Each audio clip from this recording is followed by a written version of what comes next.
Hi friends, నాటు మిరపకాయలు కోసి అమ్మాను కదా, ఆ దేశానికి ఈరోజు నీళ్ళు పెడతానికి వచ్చా. చూడండి ఎలా అయిపోయిందో. ఉండకాయలు ముడుకు బండేసినాయి, ఏమీ లేదు. ఇంకా ఎకరానికి వచ్చేసి 15 క్వింటాలు అయినాయి తాలుగాయలతో సహా. ఇంకా ఈ మొత్తం మీద కూడా ఈ 2 ఎకరాల మీద కూడా 6 క్వింటాలు 7 క్వింటాలు అవుతున్నాయి.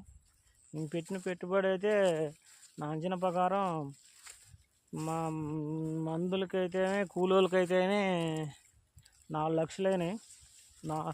మా 4 లక్షలకి వడ్డీ ఎంత అవుతుందో ఆలోచించండి ఫ్రెండ్స్. ఇప్పుడు ఎక్కడైనా సరే ₹2 వడ్డీ కానించి పైన నడుస్తుంది.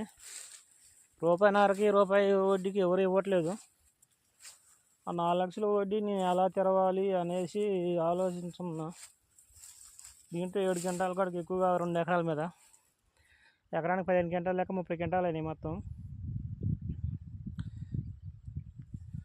బాగా చెట్లు కూడా చూపిస్తా చూడండి ఫ్రెండ్స్. నేను చెప్పేది నమ్ముతారో నమ్మరో, చెట్టుకి ఎన్ని కాయలు ఉన్నాయనేసి. ఇగో ఫ్రెండ్స్, ఇగో ఈ చెట్టు చూడండి మరి ఎన్ని ఉన్నాయో. ఇది రౌండ్.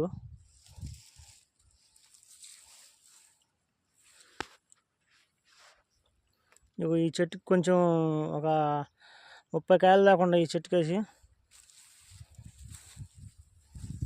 చేను మొత్తం ఇలా ఎండిపోయింది.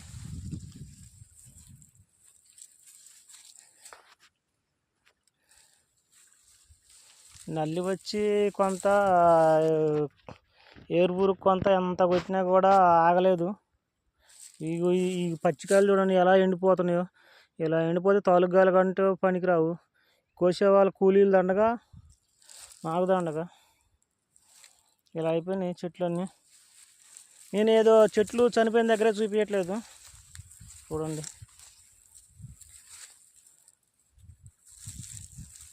మంచి గుండకాలు కూడా చూపిస్తున్నా చూడండి ఫ్రెండ్స్.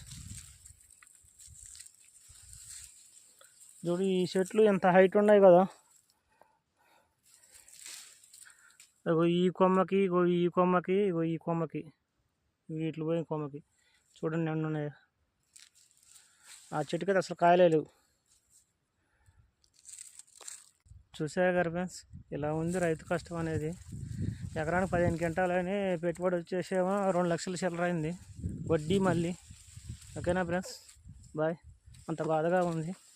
రేటు చెప్పలేదనుకుంటారా? మిరపకాయలు అమ్మిని చెప్పుకోలేము, చాలా దండగా. అందుకే రేటు చెప్పట్లేదు. Okay friends, bye.